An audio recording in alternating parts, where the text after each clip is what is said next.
CT3 marks বলতে course সবাই index হতো না, ওভারঅল পারফরম্যান্স কিন্তু খুব একটা ভালো না। হ্যাঁ, এটা এক নম্বর কোশ্চেন মোটামুটি ঠিক আছে, কারো হয়তো একটা বলেছে আর এক নম্বর কোশ্চেন কোনো সমস্যা নাই। আর দুই নম্বর কোশ্চেনে আসলে মানে একদম পুরোপুরি ঠিক অ্যান্সার 3 সেকশন মিলায় মনে হয় 10 জন হবে না। ওকে,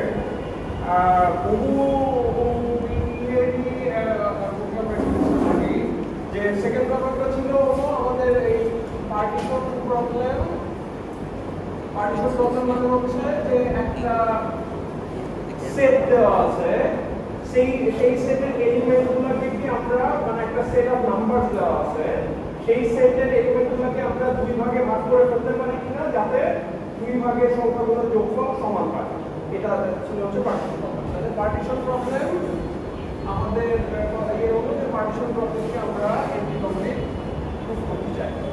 তাহলে একটা প্রবলেম এনপি কমপ্লিট প্রুফ করতে হলে প্রথমত হচ্ছে যে দেখাতে হবে একটা প্রবলেম ইজ এন এনপি। এটা পাশে এটা ইউজুয়ালি সহজ জিনিস। তাহলে পার্টিশন প্রবলেমের ক্ষেত্রে আমরা করতে পারি যে আমাদের একটা সেট দিয়ে যদি তার ওই দুইটা সাবসেটের ইন্ডেক্সগুলি দিয়ে দেয়, আমরা তো জাস্ট যোগ করে দেখতে পাবো যে দুইটা যোগফল সমান হচ্ছে।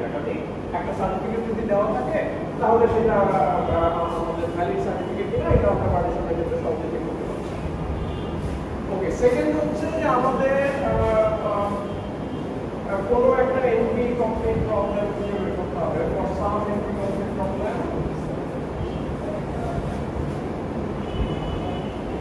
let's say এটা p prime, তাহলে আমাদের দেখাতে হবে যে এই p prime প্রবলেমটা reduces to our partition problem in polynomial line। ঠিক আছে, তাহলে কোনো একটা economic problem বের করতে হবে, এই প্রবলেমটা reduces to our problem in polynomial line। এখন ওখানে ইনটা যেটা দেওয়া ছিল যে সাবসেট সাম প্রবলেমটা কথা বলে দেওয়া ছিল, তার মানে হলো যে আমাদের অন্যভাবে করা যেতে পারে বা সাবসেট সাম দিয়ে এটা সলভ করা যাবে। তাহলে সাবসেট সাম প্রবলেমকে আমাদের প্রবলেমে রিডিউস করতে হবে এই polynomial.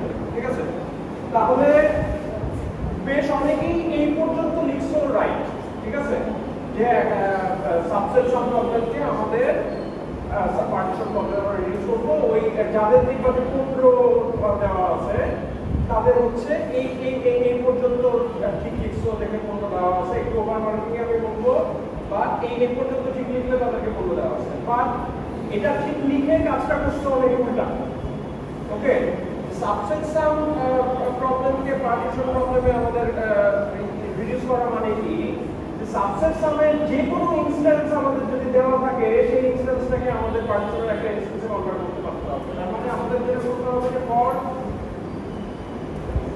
any instance I of a subset sum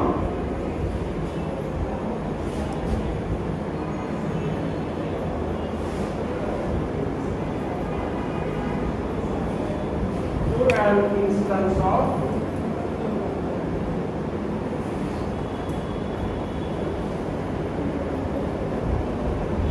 partition এবং তারপর আমাদের দেখতে হবে। তাহলে আমাদের সাবসেট সামের যে কোনো ইনস্ট্যান্সের জন্য এই পার্টিশনের একটা ইনস্ট্যান্স বানাতে পারতে হবে। সাবসেট সামের ইনস্ট্যান্সটার বিষয়ে আমরা কিন্তু কোনো অ্যাসাম্পশন করতে পারবো না।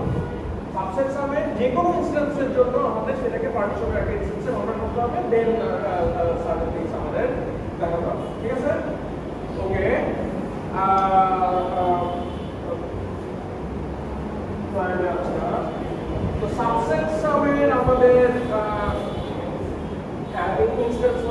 আমাদের এরকম একটা সেট দেওয়া আছে S1 S2 Sn আর আরেকটা টার্গেট কি দেওয়া আছে ওকে সেইটাকে আমরা পার্টিশনের রাখি সেইগুলো আমরা করব যেমন একটা এক্সাম্পল যদি দেই যে সেটটা যদি এরকম হয় 4 5 30 25 100 আর কি আমাদের দেওয়া আছে হচ্ছে 9 তার মানে হচ্ছে যে এই সেট থেকে আমরা কতগুলো এলিমেন্ট পিক করতে পারি কিনা যাতে তাদের সাম এই টার্গেটের সমান হয় 9 সমান হয় তাহলে এই ক্ষেত্রে একটা দেখা যাচ্ছে 4 5 মিলে আমাদের এই 9 সমান হচ্ছে তাহলে সাবসেট সামের ইনস্ট্যান্স হলো এরকম এইরকম আমাদের সাবসেট সামের যে কোনো ইনস্ট্যান্স দেওয়া থাকলে আমাদের সেটাকে পার্টিশনে কনভার্ট করতে হবে এখন অনেকে যেটা করছো সেটা হচ্ছে যে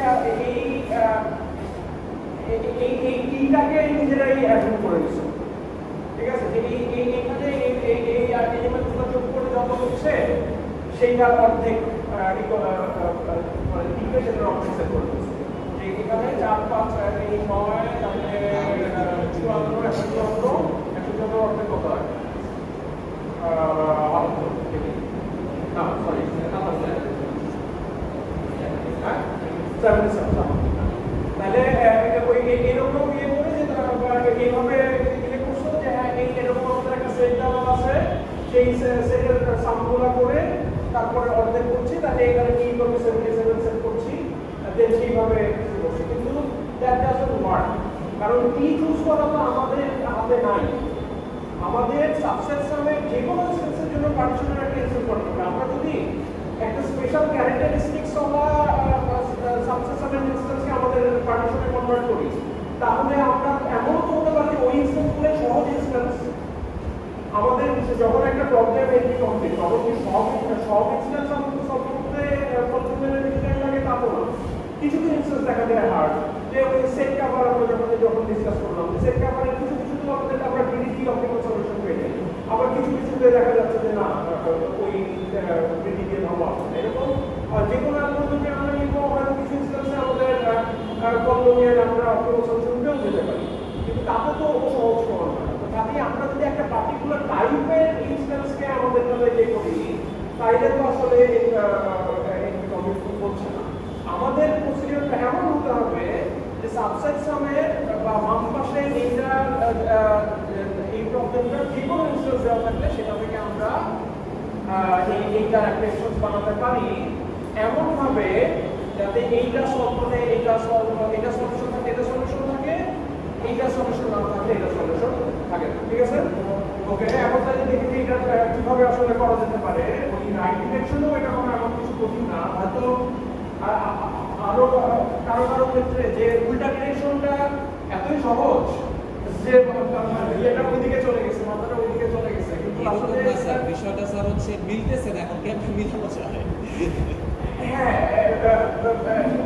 এইটা কি কারো ক্ষেত্রে সেটা ইয়ে হয়েছে কিন্তু সেটা অল্প কিছু সংখ্যক অল্প তার জন্য সবাইকে মানে কেউ কেউ এমন কম্পিউটারটা লিখে রাখছে যে টিচাররা যেন আমরা পড়ি না হ্যাঁ মানে ওইগুলা করে মানে টিচারদের বিরক্ত করা মানে আমার মানে ওই প্রশ্নে অবভিয়াসলি জিরোর নিচে কিছু দিতে পারছি না কিন্তু ওই ফাইনাল পরীক্ষার খাতা দেখার সময় বিরক্ত হয়ে গেলে কিন্তু ওই পয়েন্টটাতে যেটা হয়তো 6ও দেওয়া যায় 4ও দেওয়া যায় আনইনটেনশনালি 4 চলে আসতে পারে ঠিক আছে কাজে ওটা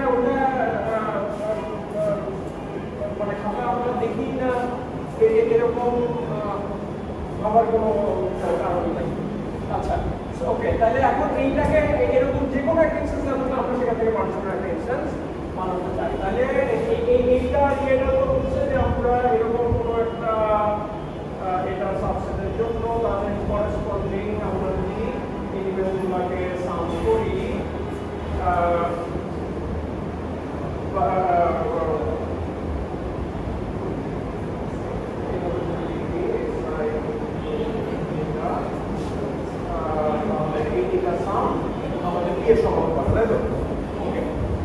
এখন আমরা এই সাবসেট সামের একটা ইনস্ট্যান্সকে পার্টিশনের ইনস্ট্যান্সে কিভাবে কনভার্ট করতে পারি যে আমরা ধরি যে এই পুরো পুরাটা সবগুলা এসআই যদি আমরা সাম করি, সবগুলা একদম সবগুলা যদি এসআই সাম করি তাহলে আমরা পাচ্ছি হচ্ছে এটা। হ্যাঁ তো মনে করেন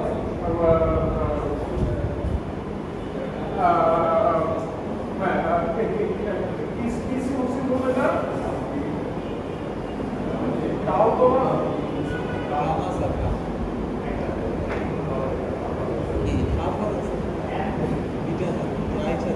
আচ্ছা ওকে আচ্ছা হ্যাঁ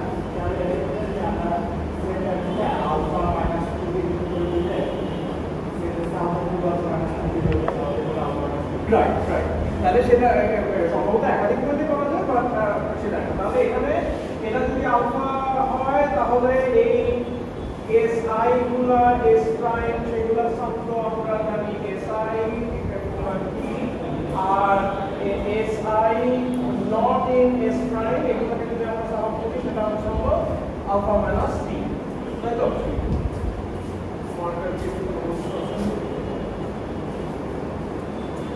তাহলে আলফা মাইনাস টি। এখন আমরা যদি এই সেটটার সাথে আরেকটা জিনিস তাহলে অ্যাড করি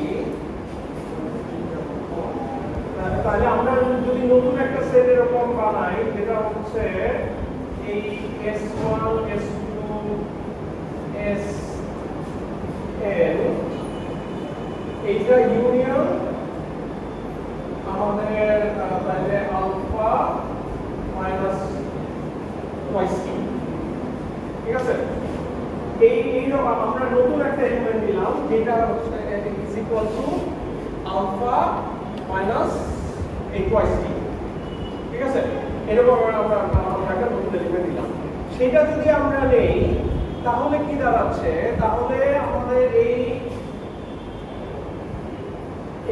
ওই যে সেটটা করেসপন্ড করে টু এস প্রাইম সেইটার গুলো আমরা যদি সামনে প্লাস আমাদের এই যে এলিমেন্টটা সেটা যদি আমরা নেই তাহলে এটা হচ্ছে হলো আলফা মাইনাস টি না এটা equal to t plus alpha minus sir কি করলেন এই লাইনটা কি করলেন বুঝি না হ্যাঁ এই লাইনটা বুঝি না স্যার লাস্ট লাইনটা এইখানে যে আমরা তো এই এইটা বানাইছি ওভারঅল এই সেটটা সেটার সাথে নতুন একটা এলিমেন্ট যোগ করছে আলফা মাইনাস টুয়াইস তাহলে এই যে সেটটা এই সেটটা প্লাস এই যে আলফা মাইনাস টুয়াইস টি অথবা কিভাবে লিখলে দেখি ভালো হয়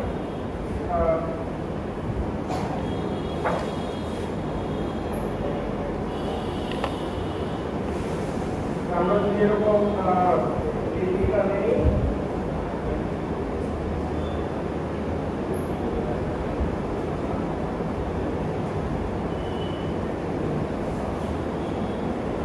যে আমাদের এই সেটটা এস প্রাইম যে সেটটা সেটার সাথে এই যে আলফা মাইনাস টুয়াইস টি সেইটা মিলে তাহলে সাম কত হয় সেটা হচ্ছে তাহলে এসআই এটা যদি আমরা নেই তাহলে এটা হচ্ছে হলো এই পোরশনটা হচ্ছে টি আর লাস্টের যে পোরশনটা সেটা হচ্ছে আলফা মাইনাস টুয়াইস টি তাহলে সেখান থেকে আসলে হচ্ছে সামটা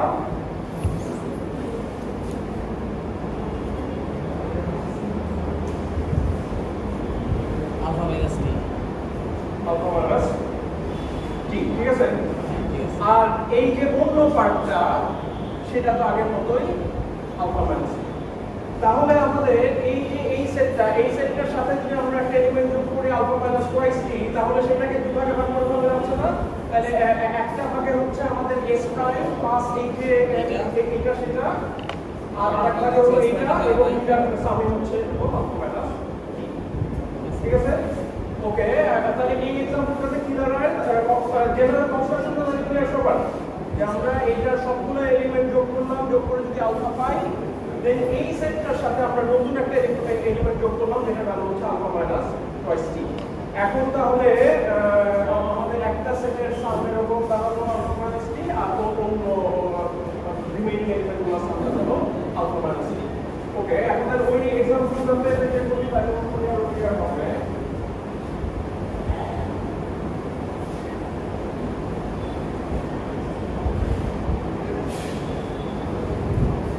আচ্ছা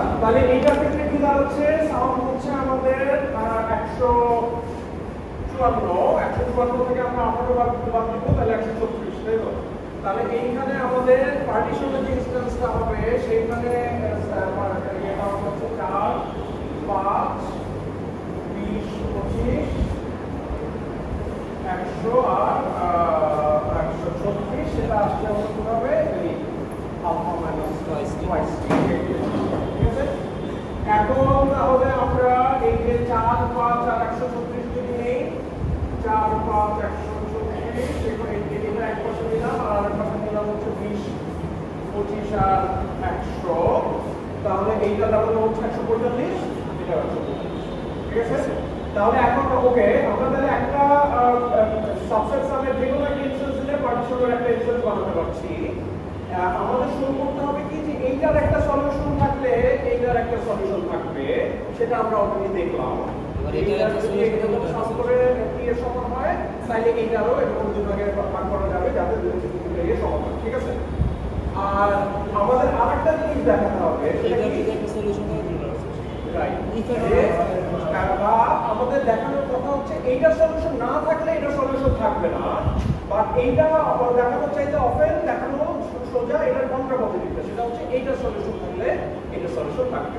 তাহলে আমরা কি দেখাবো যে আমরা এই বাম পাশের প্রবলেমটা মানে সাকসেস সামের একটা ইনস্ট্যান্স যে কোনো ইনস্ট্যান্স দেওয়া থাকলে আমরা ডান পাশের তার একটা ইনস্ট্যান্স বানাতে পারবো, সো দ্যাট এইটা যদি সলিউশন থাকে এটা সলিউশন থাকবে, এইটা সলিউশন থাকলে এটা সলিউশন থাকবে। এখন এইটা যদি সলিউশন থাকে তাহলে এইটা আমরা কিভাবে পাবো? এখন আমরা তো এই যে আলফা মাইনাস টুয়াইস টি যে এলিমেন্টটা এখানে অ্যাড করছি, সেই এলিমেন্টটা এই দুই ভাগে এক্স্যাক্টলি একটা ভাগে তো থাকবে, তাই না? তাহলে এই এই যে ভাগটাতে সে আছে এটা খুঁজে বের করে এটাকে যদি ডিলিট করে দেই, তাহলে আমরা এইখানে যেটা টোটাল ছিল হচ্ছে আমাদের টুয়াইস আলফা মাইনাস টুয়াইস টি, পার্টিশন করে দুই ভাগ হয়েছে, তাহলে এখানে আলফা মাইনাস প্রতিটা ভাগে দিয়ে হচ্ছে আলফা মাইনাস টি।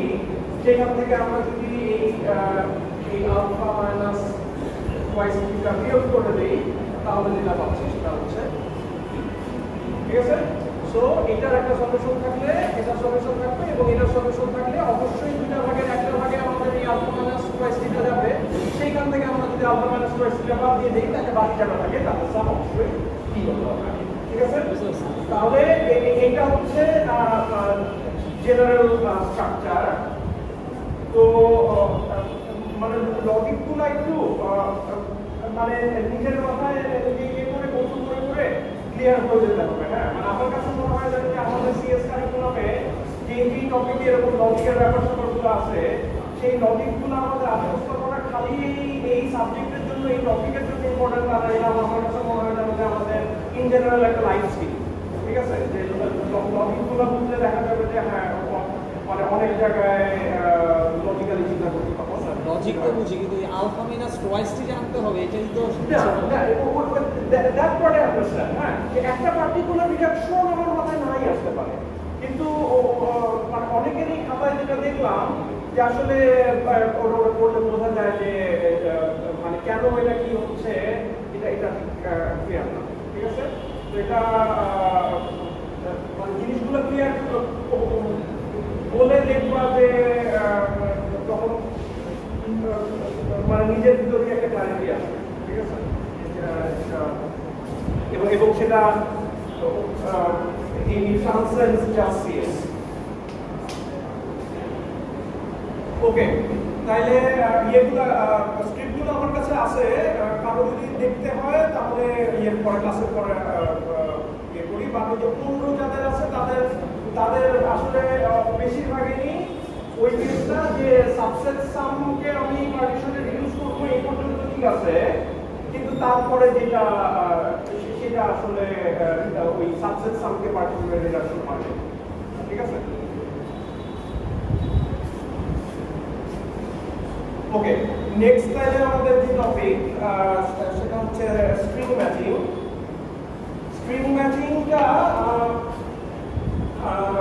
মানে হচ্ছে যে আমাদের এরকম একটা টেক্সট কি দেওয়া আছে এবং একটা প্যাটার্ন কি দেওয়া আছে, আমাদের গোল হচ্ছে এই কি প্যাটার্নটা টেক্সটের মধ্যে কোথাও অ্যাপিয়ার করে কিনা সেটা খুঁজে বের করা। যেমন কিটা যদি এরকম হয় এবিসি সামথিং কনস্ট্যান্টে, এবং প্যাটার্নটা যদি আমাদের এরকম হয় বিবিসি, দেন এই টেক্সটের মধ্যে বিবিসি অ্যাপিয়ার করে কিনা, করলে কোথায় করে বা অ্যাপ্লিকেশনের উপর ডিপেন্ড করে কোন কোন জায়গায় করে অল করে সেগুলো খুঁজে বেরার চেষ্টা করার চেষ্টা করা।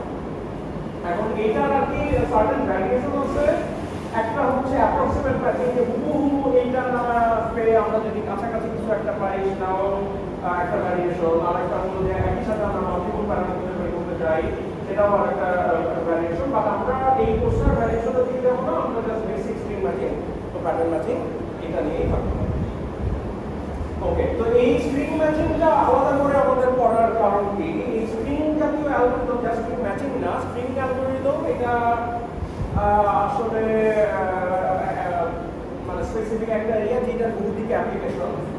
একটা হচ্ছে যে কম্পিউটেশনাল বায়োলজি বা বায়োইনফরমেটিক্স এটার অ্যাপ্লিকেশন আছে, যা আমাদের ডিএনএ সিকোয়েন্স তো হচ্ছে 4 ধরনের নিউক্লিওটাইড ACGT, সেটার একটা স্ট্রিং। তো কম্পিউটেশনাল বায়োলজিতে বা বায়োইনফরমেটিক্সে এরকম ডিএনএ স্ট্রিং এর মধ্যে সার্টেন প্যাটার্ন অ্যাপিয়ার করে কিনা বা অন্য জিনিস আছে, এগুলোর জন্য আমাদের এই স্ট্রিং ম্যাচিং বা প্যাটার্ন ম্যাচিং এই প্রবলেমটা সলভ করা লাগে। তারপরে ওই বায়োমেট্রিক্সে তো এটা অনেক ক্লাস আসলে বা ওই কম্পিউটেশনাল বায়োলজি ছাড়াও অনেক জায়গায় এই যে আমরা ওয়ার্ড প্রসেসরে একটা কিছু ডকুমেন্ট ইয়ে করছি, একটা সার্টেন কিছু একটা সার্চ করছি বা রিপ্লেস করছি, সেখানে তো আমাদের এই স্ট্রিং ম্যাচিং সলভ করতে হয়। আমরা যখন ওয়েবে কিছু সার্চ করছি বা ইমেলে সার্চ করছি, আন্ডারনিথ তো আসলে এরকম স্ট্রিং ম্যাচিং সলভ করতে হয়। বা কম্পিউটারে আমরা হয়তো যে কোনো একটা ডকুমেন্টের মধ্যে মানে এই কন্টেন্ট আছে সেরকম অনেক কি ডকুমেন্ট ছিল সার্চ করছে, সেগুলোর জন্য আসলে এই স্ট্রিং ম্যাচিং সলভ করতে হয়। তারপরে যখন ওএস কোর্সে দেখলাম গ্রেপ বলে একটা কমান্ড আছে যে ফাইলের মধ্যে ব্যবহার করে, এরকম বহু জায়গায় আসলে ঘুরে ফিরায় এই স্ট্রিং ম্যাচিং অ্যালগরিদমের অ্যাপ্লিকেশন। সেই আরেকটা ইয়ে হলো যে স্ট্রিং এর অ্যালগরিদমগুলা আমরা যেই ধরনের অ্যালগরিদম ডিজাইনের কমন কতগুলা টেকনিক দেখছি, ডিভাইড কনকার, ডাইনামিক প্রোগ্রামিং এ string matching algorithm, string related অ্যালগরিদমগুলো অনেকগুলো ঠিক ওইগুলার মধ্যে ফিট করে না, স্পেসিফিক কিছু হয়তো টেকনিক লাগে। তো সেই জন্য আমরা এখন স্ট্রিং অ্যালগরিদম আলাদা করে দেখব। ওকে, তো আমাদের আছে এখানে আমি ইন্ডেক্স এক জায়গায় মতো কিছু আরেক জায়গায় ছিল, তাই থেকে শুরু করছি, এরপরে আমি করে দেবো। তো এরকম একটা স্ট্রিং দেওয়া আছে টি অফ লেন্থ এন, এটা কিছু একটা আরেকটা প্যাটার্ন দেওয়া আছে অফ লেন্থ এম, এবিএসিবি। তো এখন আমরা যে এই প্যাটার্নটা এই মধ্যে কোথাও অ্যাপিয়ার করে কিনা বলে আইদার তার ফার্স্ট অকারেন্স কি বা অল অকারেন্স কি, এগুলো আমরা খুঁজে বের করতে চাই। তো এটার ফার্স্ট অকারেন্সটা আমরা দেখছি যে এই পজিশনে আমরা যদি যাই তাহলে এইখান থেকে এই 10 নম্বর পজিশন থেকে 6 নম্বর সাবস্ট্রিং, সেই সাবস্ট্রিংটা আমাদের এই প্যাটার্নটাকে হুবহু ম্যাচ করে। তাহলে এরকম যদি হয় তাহলে আমরা বলবো যে এই প্যাটার্নটা এখানে অকার করে। এবং টিপিক্যালি আমাদের দেখা যায় যে এই টেক্সটের যেটা লেন্থ, সেই লেন্থটা আমাদের প্যাটার্নের লেন্থের চাইতে অনেক বেশি থাকে। যে ফুল ডকুমেন্টটা আমাদের হচ্ছে টেক্সট, সেখানে আমরা হয়তো একটা ওয়ার্ড সার্চ করছি কিছু, তো আমাদের এইটা টিপিক্যালি এর চাইতে অনেক কম হয়। ওকে, তাহলে টেক্সট একটা অফ লেন্থ, প্যাটার্নটা অফ লেন্থ, আমরা এই এলিমেন্টস অফ পিএনডি, তাহলে এই টেক্সট এবং প্যাটার্নের যে ক্যারেক্টারগুলো, সেই ক্যারেক্টারগুলো belongs to some finite alphabet sigma. ঠিক আছে, তাহলে ফাইনাইট অ্যালফাবেট সিগমা, সিগমা এরকম বাইনারি অ্যালফাবেট হতে পারে, সিগমা এরকম লেটারস হতে পারে, sigma letters and digits and anything হতে পারে, সিগমা অল ইউনিকোড ক্যারেক্টারস হতে পারে, সিগমা এরকম ইএনের ক্ষেত্রে এই এসিজি চার ধরনের নিউক্লিওটাইড এরকম হতে পারে। Sigma can be anything but sigma needs to be finite. Then these character arrays of PND are also referred to as strings of characters.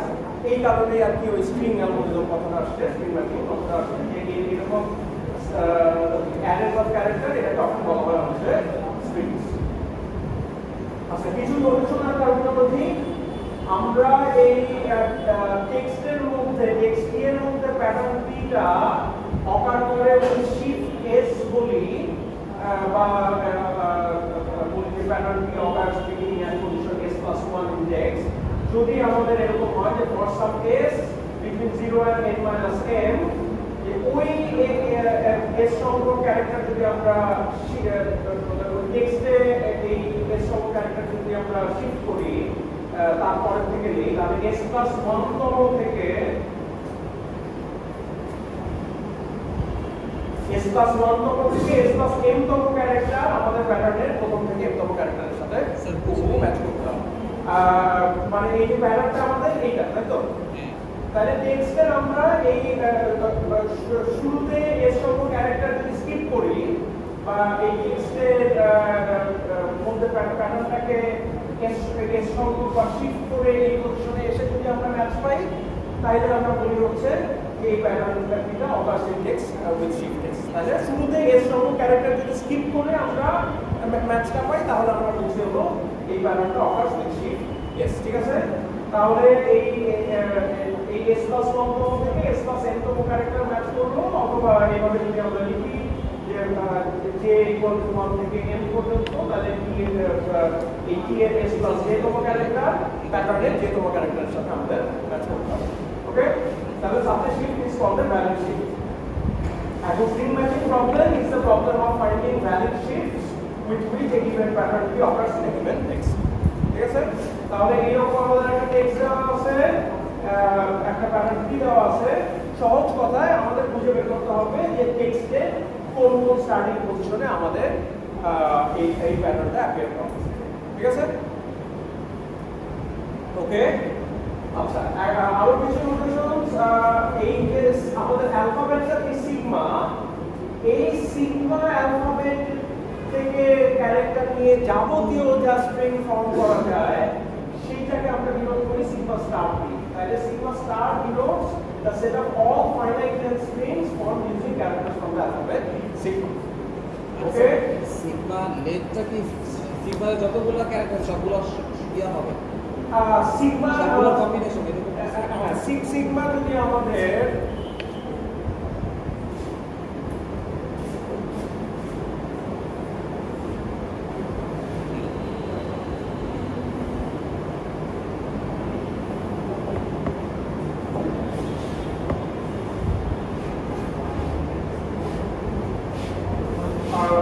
Sigma যদি আমাদের সে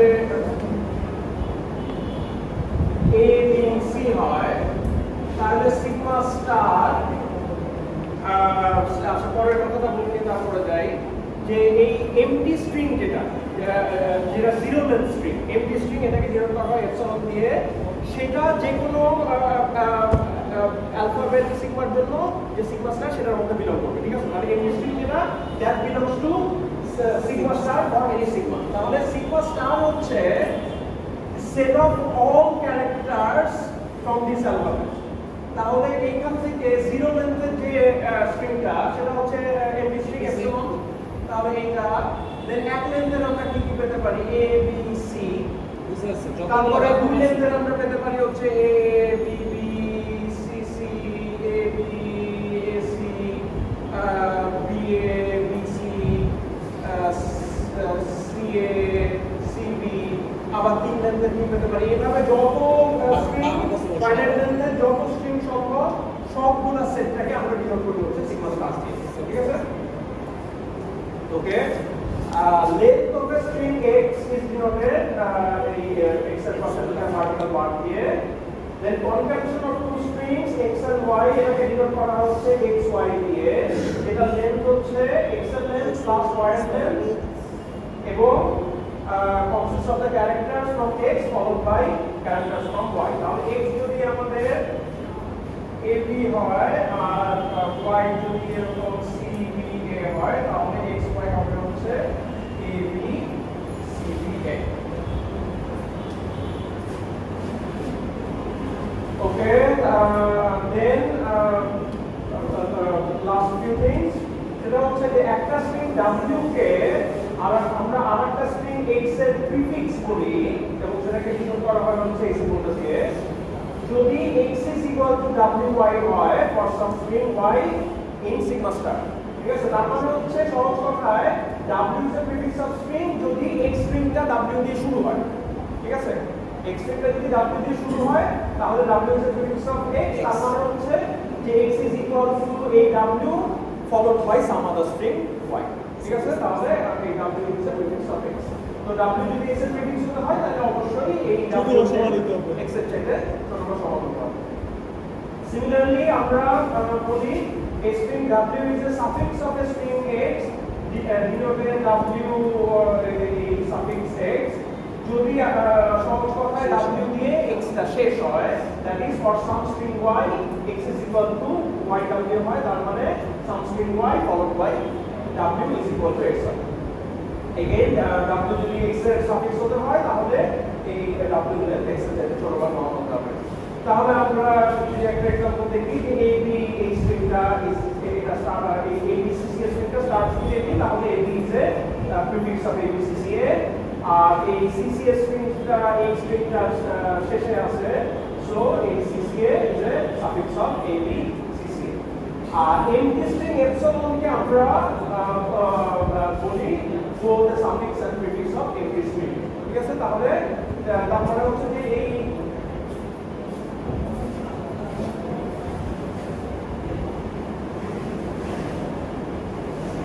for any string x এই epsilon এর সাথে x component করলে x পাবো এবং x এর সাথে epsilon কম্পোনেন্ট করলে x পাবো।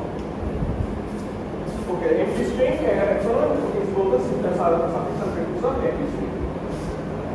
আচ্ছা, সিম্পল একটা লেমা, x y z তিনটা যদি স্ট্রিং হয় এবং x যদি z এর একটা সাফিক্স হয়, y যদি z এর একটা সাফিক্স হয়, then x এর লেন্থ যদি y লেন্থের চাইতে ছোট হয় তাহলে অবশ্যই x আবার y এর একটা সাফিক্স হবে, এবং যদি x এর লেন্থ y লেন্থের চাইতে বড় হয় তাহলে y x এর সাফিক্স হবে, আর z এর লেন্থ যদি সমান হয় তাহলে x must be equal to y। তাহলে এটা খুব সিম্পল একটা জিনিস, আমরা যদি গ্রাফিক্যালি দেখি যে z আমাদের একটা স্ট্রিং, x একটা স্ট্রিং, y একটা স্ট্রিং, আমরা বলছি হলো x and y both are suffixes of c, তাহলে x টা এটা শেষে ম্যাচ করবে এবং y টাও এই c এর শেষে ম্যাচ করবে।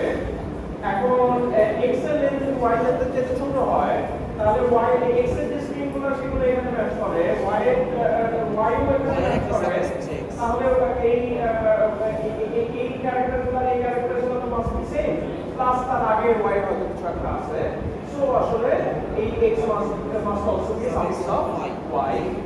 আর এই যদি x এর সাথে y এর যদি বড় হয় তাহলে ওটা তাহলে তখন y must be suffix of x, আর দুইটা যদি সমান হয় তাহলে x c একটা স্ট্রিং x এর সাফিক্স y এর সাফিক্স এবং দুইটার লেন্থ সমান, তাহলে x এর ক্যারেক্টারগুলো এই জায়গায় ম্যাচ করছে, y এর ক্যারেক্টারগুলো এই জায়গায় ম্যাচ করছে, তার মানে আসলে এইটার ক্যারেক্টারগুলো সেম, সো তাহলে x equal to y, ঠিক আছে? তাহলে এটা হচ্ছে আমাদের ওভারল্যাপিং সাবমিশন, ঠিক আছে? তাহলে এখন আমরা আমাদের প্রথম অ্যালগরিদমে যাই, যে ধরা যাক এরকম আমাদের একটা টেক্সট কি আর একটা প্যাটার্ন কি দেওয়া আছে, এই প্যাটার্নটা টেক্সটের মধ্যে অ্যাপিয়ার করে কিনা বললে কোথায় কোথায় করে, তাহলে সেটা আমরা বের করার জন্য সবচেয়ে সহজ algorithm night algorithm propose algorithm কি হতে পারে? ম্যাচ করা শুরু করলাম, এই না হয় যে দিয়ে পার্টিতে গেলাম, যে আমরা এই a b a টা টেক্সটের প্রথম পজিশন থেকে ম্যাচ করার চেষ্টা করলাম, যে a b a এখানে ম্যাচ করে কিনা, এখানে দেখছি যে ম্যাচ করে না, তাহলে এক ঘর আগে গেলাম যে b c a b এই পজিশনে সে ম্যাচ করে কিনা, এখানেও করলো না, থার্ড পজিশনে আবার চেষ্টা করলাম, সেখানেও করলো না, ফোর্থ পজিশনে এসে আমরা একটা ম্যাচ পেলাম, দেন আমরা যদি ফার্স্ট ম্যাচ খুঁজে বের করতে চাই তাহলে তো পেয়ে গেলাম, আদারওয়াইজ আমরা যদি অল ম্যাচ খুঁজে বের করতে চাই দেন আমরা কন্টিনিউ করতে থাকবো যে এই পজিশনে আমরা দেখলাম যে ম্যাচ করছে, এই পজিশনে ম্যাচ করছে, এই পজিশনে এভাবে টেক্সটের সমস্ত পজিশনে যে লাস্টের m মাইনাস 1 তো আমরা করতে পারবো না, বা তার আগে সমস্ত পজিশনে আমরা গিয়ে দেখবো যে ওই পজিশনে ওই প্যাটার্নটা ম্যাচ করে কিনা। তাহলে এটা হতে পারে আমাদের প্রথম অ্যালগরিদম, নাইট অ্যালগরিদম। তাহলে নাইট স্ট্রিং ম্যাচার এভাবে আমরা বলতে পারি যে n যদি আমাদের ক্লিয়ার হয় এবং n যদি n n হয় তাহলে আমরা ওই যে শিফট যেটা বললাম shift equal to 0 to n minus m আমরা ওই অতবার শিফট করে আমরা দেখছি যে এই s plus 1 তম পজিশনে এই প্যাটার্নটা ম্যাচ করছে কিনা, দ্যাট ইজ s plus 1 তম থেকে s plus n তম ক্যারেক্টার প্যাটার্নের প্রথম থেকে এই ক্যারেক্টার এখানে এর সাথে ম্যাচ করছে কিনা। সেটা যদি ম্যাচ করে তাহলে আমরা বলে দিলাম যে এই pattern offers with shift s। আর এই জায়গায় যদি ম্যাচ না করে আমরা আগে যাচ্ছি যেখানে ম্যাচ করবো সেখানে আমরা বললাম এখানে ম্যাচ করছি। ওকে, তাহলে সিম্পল অ্যালগরিদম। আচ্ছা, এইটার অ্যালাইনমেন্টটা এই পাওয়ার পয়েন্ট থেকে গুগলে নেওয়া হয়, অ্যালাইনমেন্টটা নষ্ট হয়ে গেছে, বাট এইখানে আমরা প্রথম পজিশনে ম্যাচ করার চেষ্টা করছি, করলো না, সেকেন্ড পজিশনেও ম্যাচ করলো না, থার্ড পজিশনেও ম্যাচ করলো না, পজিশনেও ম্যাচ করলো না, ফিফথ পজিশনে গিয়ে আমরা একটা ম্যাচ করে পেলাম, দেন কন্টিনিউ আলটিমেটলি ওই একটা পজিশনে আমরা ম্যাচ পাইছি। ওকে, তাহলে এটা হচ্ছে আমাদের নাইট ফ্রি ম্যাচিং অ্যালগরিদম। এটা রাউন্ডিং টাইম তাহলে কত? ফার্স্ট কেসে দুইটার প্রোডাক্ট, তাহলে ও অফ এম এন হয়ে যাচ্ছে। কিভাবে? যে আমাদের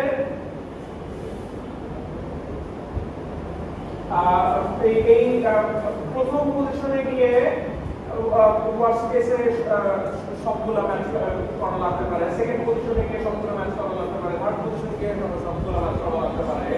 সো আমাদের লাস্টে ওই n সংখ্যক বাদ দিয়ে এই n minus m plus 1 প্রতিটা পজিশনে আমাদের m সংখ্যক ক্যারেক্টার ম্যাচ করা লাগতে পারে। সো ওয়ার্স্ট কেসে এটা mn থেকে যেতে পারে। The worst case we have to take n characters and each of the n letters of the text. So এই ধরনের ইনপুটের জন্য সেটা আসবে টেক্সটটা যদি আমাদের all a হয় আর প্যাটার্নটা যদি এরকম তিনটা a c হয়, তাহলে কি দাঁড়াচ্ছে যে প্রথম পজিশনে গেলাম, তিনটা আমরা আমাদের ম্যাচ করলো, ফোর্থটা থেকে আমরা দেখলাম যে এটা ম্যাচ করলো না, মানে আমাদের চারটা কম্পারিজন কিন্তু লাগবে। আবার সেকেন্ড পজিশনে গিয়ে আমরা দেখছি যে এটা তিনটা পজিশনে ম্যাচ করলো, ফোর্থটা থেকে আমরা ফেল করলাম, কাজে এগেইন আমাদের চারটা কম্পারিজন লাগবে। মানে এইভাবে আমরা সব পজিশনে গিয়ে চেক করে পাচ্ছি না, লাস্টে রোজ কেসটা দেখাইছে এটা ওয়ার্স্ট কেসটা। তবে আসলে টু বি ফেয়ার এই ওয়ার্স্ট কেসটা রেয়ারলি হয়, হ্যাঁ, যে বেশিরভাগ ক্ষেত্রে দেখা যায় যে এটা রানিং টাইমটা closer to zero of n। তাহলে এগেইন আমরা যদি একটা ব্যাড কেস দেখি যে স্ট্রিংটা যদি আমাদের এরকম হয় আর প্যাটার্নটা যদি 0001 হয়, তাহলে প্রথম পজিশনে গিয়ে আমরা 000 দেন তারপর ফেল করলাম, সেকেন্ড পজিশনে গিয়ে 4টা 0, ফিফথটাতে গিয়ে ফেল করলাম, আমাদের 5টা কম্পারিজন স্টিল লাগলো। তারপর আবার থার্ড কেসে গিয়ে 4টা কম্পারিজন করে ফিফথটার একটা কম্পারিজন কি আমরা ফেল করলাম, কাজে আমরা 5টা করে কম্পারিজন লাগলো। সো প্রত্যেকটা পজিশনে গিয়ে 5টা কম্পারিজন করে দেন আমরা ফেল করছি, দেন ইভেন্চুয়ালি আমরা লাস্ট পজিশনে গিয়ে 5টা কম্পারিজন করে একটা ম্যাচ পেলাম। সো আমাদের এখানে 65টা কম্পারিজন লাগবে। তো এটা হচ্ছে এরকম ওয়ার্স্ট কেস, বাট প্র্যাকটিক্যালি আসলে টিপিক্যাল কেসগুলো এরকমই হয় যে প্রথম পজিশনে গেলাম, মানে আমরা এই সেন্টে প্যাটার্নটাকে মধ্যে করছি, তাহলে এখানে গিয়ে ফার্স্টেই আমরা দেখলাম যে ম্যাচ করলো না, আবার সেকেন্ড পজিশনে গিয়ে ফার্স্টেই আমরা দেখলাম ম্যাচ করলো না, থার্ডটা থেকে ফার্স্টেই আমরা দেখলাম ম্যাচ করছে না, দেন এই পজিশনে গিয়ে প্রথম কেসটা এর সাথে ম্যাচ করলো, দেন সেকেন্ড পজিশনে গিয়ে আমরা দেখলাম যে ম্যাচ পাচ্ছি না। এইভাবে করতে ফাইনালি এখানে এসে আমরা ফুল ম্যাচ পেলাম। কাজে এই যে বেশিরভাগগুলা আসলে আমরা একটা দুইটা কম্পারিজন করেই বলে দিতে পারছি যে এইসব পজিশনে আমরা ম্যাচ পাবো, ঠিক আছে? সো এই টাইপের কেসই বেশি আসে, কিন্তু স্টিল এটা ওয়ার্স্ট কেসে ইভেন্ট। ওকে, এখন তাহলে ওয়ার্স্ট কেসে আমরা সময়টা যদি কমায় আনতে চাই তাইলে কি করা যেতে পারে?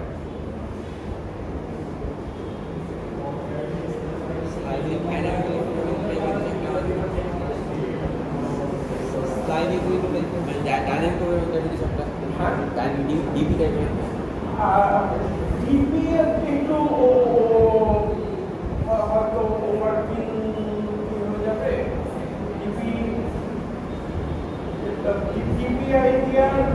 মানে দুইটার জন্য অ্যাপ্রক্সিমেট ম্যাচিং তখন ডিপি ইউজ হয়, যখন এক্সাক্ট ম্যাচিং তখন আসলে ডিপি লাগে না।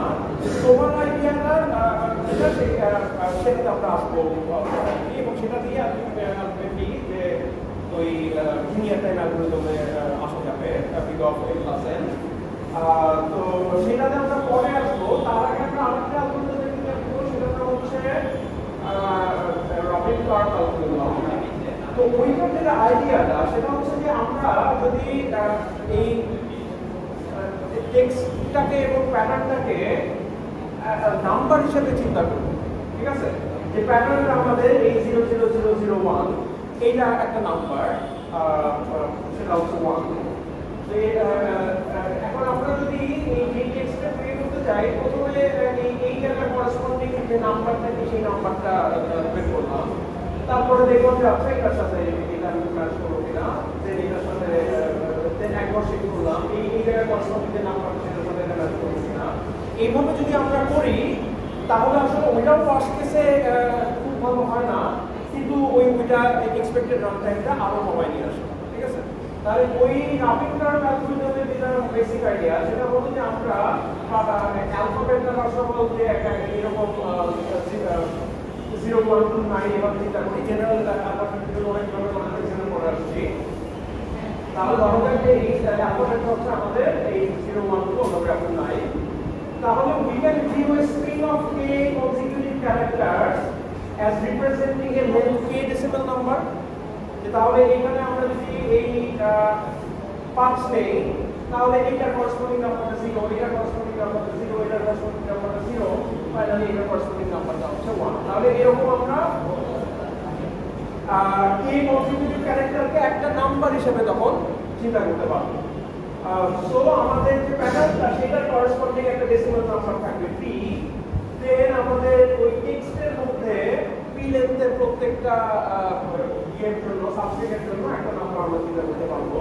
So let p is the decimal value of the length m substring p, এই s+1, তারপরে এই s+1 তম পজিশন থেকে শুরু করে আমাদের m লেন্থের যে ক্যারেক্টারিস্টিকটা হবে সেইটার করেসপন্ডিং নাম্বারটা হচ্ছে নাম্বারটা আমরা কয়টা ডিজিট নিয়ে বানাবো? ওই প্যাটার্নে যতগুলো ডিজিট আছে ততগুলো।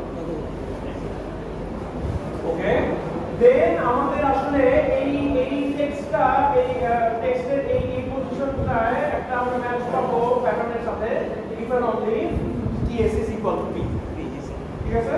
তাহলে s যদি একটা ভ্যালু শিফট হয় তাহলে আমাদের হচ্ছে প্যাটার্নের নাম্বারটা, ts হচ্ছে আমাদের নেওয়া নাম্বার, p হচ্ছে আমাদের প্যাটার্নের করেসপন্ডিং নাম্বার, ts হচ্ছে s শিফটে গেলে টেক্সটের যে m লেন্থের নাম্বারটা পাই সেটা। তার মানে হচ্ছে যে ধরা যাক s is equal to 2, s is equal to 2 হলে তাহলে আমরা দুটো বার শিফট করলাম, দেন 3 4 3 6 7 এইটা দিয়ে আমাদের যে নাম্বারটা সেটা হচ্ছে আমাদের ts, ঠিক আছে? তাহলে this is the basic idea. এখন তাহলে আজকে আমরা আগাই কালকে এটা তাহলে আমরা রাউন্ড শেষ করে আমরা পরের রাউন্ড তাহলে রাউন্ড কার্ভ অ্যালগরিদমের বেসিকটা এটাই যে আমরা এইভাবে আমরা